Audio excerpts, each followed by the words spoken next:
সুপ্রিয় শিক্ষার্থীবৃন্দ, আমি মোহাম্মদ হিলাল উদ্দিন, সহকারী অধ্যাপক, নর্থ ফয়জুন্নেসা সরকারি কলেজ। আজকে আমরা মোবাইল ফোন জেনারেশন নিয়ে কথা বলবো। মোবাইল ফোন জেনারেশনের ইতিহাস বেশ পুরনো। 1950 সাল মার্কিন সেনাবাহিনীর বিভিন্ন ইউনিটের মধ্যে যোগাযোগ রাখার জন্য দ্বিমুখী রেডিও টেলিফোন প্রযুক্তির মাধ্যমে প্রথমে মোবাইল ফোন উদ্ভাবন করা হয়। 1979 সালে জাপানে এনটিসি সেলুলার টেলিফোন শুরু করে।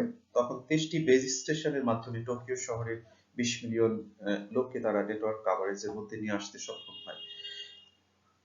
1981 সালে ইউরোপ সহ অন্যান্য দেশে টোটাল অ্যাক্সেস কমিউনিকেশন সিস্টেম নামে মোবাইল ফোন চালু করা হয়েছিল। 1990 সালে প্রথমে ইউরোপ দ্বিতীয় প্রজন্মের মোবাইল ফোন চালু করে, যা global system for mobile communication নামে পরিচিত। 1991 সালে যুক্তরাষ্ট্রে কোড ডিভিশন মাল্টিপল অ্যাক্সেস বা সিডিএমএ টেকনোলজি চালু করা হয়। মোবাইল ফোনের এই টোটাল জেনারেশনকে আমরা ফার্স্ট থেকে ফিফথ জেনারেশন পর্যন্ত আলাদা আলাদা করে ভাগ করে রেখেছি। আমরা প্রথমেই খেয়াল করব যে ডক্টর মার্টিন কুপার এই মোবাইলের প্রথম 2 কেজি ওজনের একটি মোবাইল উদ্ভাবন করে সবাইকে তাক লাগিয়ে দেন, এবং এই কৌশলগত কারণেই তার এই উদ্ভাবনকে অত্যন্ত গুরুত্বপূর্ণভাবে পৃথিবী নিয়েছে এবং তাকে ডক্টর মার্টিন কুপারকে মোবাইল ফোনের জনক হিসেবে আখ্যায়িত করেছে।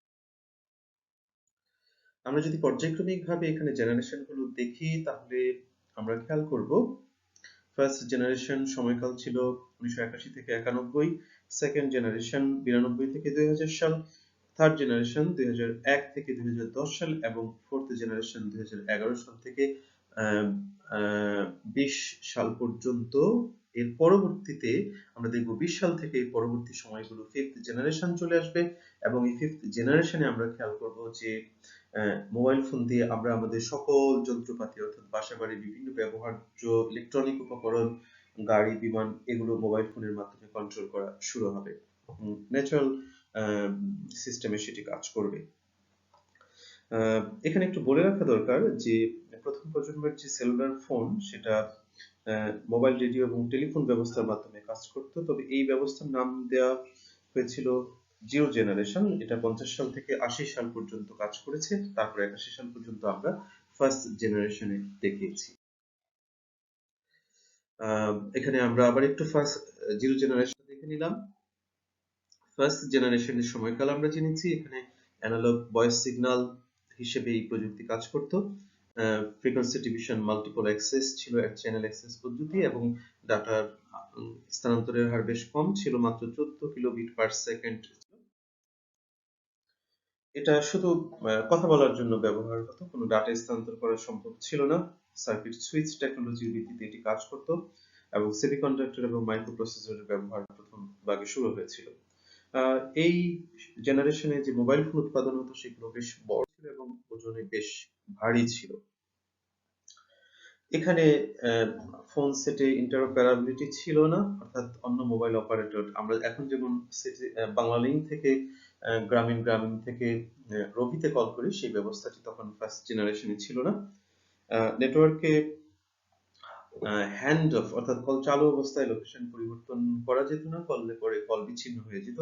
কিন্তু এখন এই সমস্যাটি আর নেই। আমরা যেখানেই যাচ্ছি না কেন, গাড়িতে করে এখান থেকে চিটাগং যাচ্ছি, আমার হয়তো বহুবার পথে টাওয়ার চেঞ্জ হয়েছে, কিন্তু আমার কল বিচ্ছিন্ন হয় না, আমি কথা বলতে পারছি।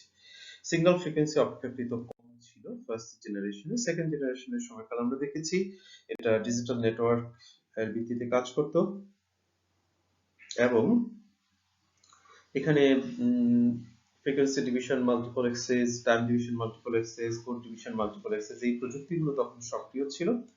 এর স্পিড বেড়েছে, খেয়াল করছি আমরা 56 কিলোবিট পার সেকেন্ড হয়েছে।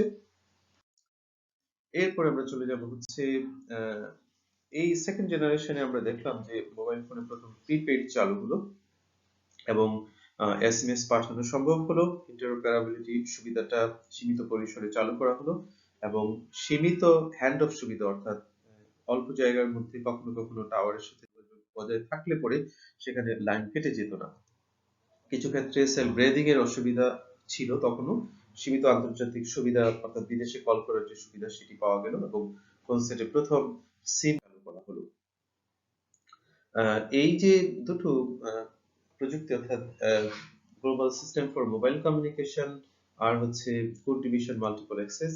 এর মধ্যে কিছু পার্থক্য এখানে তুলে ধরেছি, বিশেষ করে হাইলাইট করা জায়গাগুলো একটু তোমাদের দেখে নিতে হবে। আমি একটি জায়গায় একটু বলতে চাই, সেটা হচ্ছে বাংলাদেশে আমরা আমাদের যে গ্রামীণফোন, রবি, এয়ারটেল, টেলিটক, এরা সবাই হচ্ছে এই global system for mobile communication প্রযুক্তি ব্যবহার করে।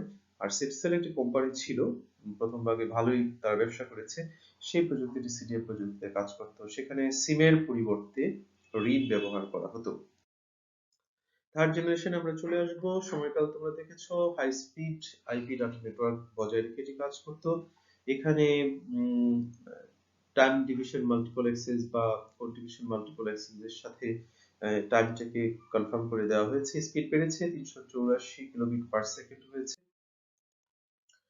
একসাথে আমরা কথা বলতে পারতাম, ছবি পাঠাতে পারতাম এবং ডাটা স্থানান্তর করতে পারলাম। এতে মোবাইল সর্বপ্রথম ভিডিও ব্যবস্থাটি চালু হলো, ভিডিও কল আমরা করতে শুরু করলাম। এসএমএস এর পরিবর্তে আরএমএস ব্যবস্থা চালু হয়ে গেল। সার্কিট সুইচ এবং প্যাকেট সুইচ দুটো একসাথে কাজ করার ফলে আমরা অতিরিক্ত কিছু সুবিধা পেতে থাকলাম। ব্যাপক আন্তর্জাতিক রোমিং সুবিধা এবং সহজ হ্যান্ড অফ সুবিধা, অর্থাৎ ওই যে আমরা যেখানেই যাচ্ছি আমাদের কল আর কেটে যাচ্ছে না, কল নিরবচ্ছিন্ন রেখে আমরা মুভ করতে পারছি। এবং মোবাইল ফোনে ব্যাপকভাবে ইন্টারনেট ব্যবহার চালু হয়ে গেল। হালকা ফোনে ইন্টারঅপারেবিলিটি যে সুবিধা আছে, সেই সুবিধাগুলো আমরা পেলাম। সেলফ রেটিং এবং বা রেডিও ইন্টারফারেন্স এখানে পাওয়া গেল। এখানে জেনারেল প্যাকেট রেডিও সার্ভিস আর এজ বা enhanced data rates for GSM evolution, এই দুটো প্রযুক্তির মধ্যে কিছু পার্থক্য আছে, সেই পার্থক্যগুলো আমাদের দেখে নিতে হবে। ফোর্থ জেনারেশন এসে আমরা দেখবো যে এখানে সফটওয়্যার ডিফাইন্ড রেডিও নেটওয়ার্কের আওতায় আমরা নিয়ে আসলাম। স্পিড বেড়ে গেছে 10 এমবিপিএস পার সেকেন্ড। একই সাথে টাইম ডিভিশন ডুপ্লেক্স এবং ফ্রিকোয়েন্সি ডিভিশন ডুপ্লেক্স ব্যবস্থা চালু হয়ে গেল। ফলে আমরা খুব গুণগত ভালো মানের যোগাযোগ ব্যবস্থা পেয়ে গেলাম। এটাতে IPv6 ভার্সন বিভিন্ন প্যাকেট ট্রান্সমিশন ইন্টারনেট ব্যবহার চালু করে দিল। এতে সম্পূর্ণ প্যাকেট সুইচ সার্ভিস ব্যবহার করা শুরু হলো।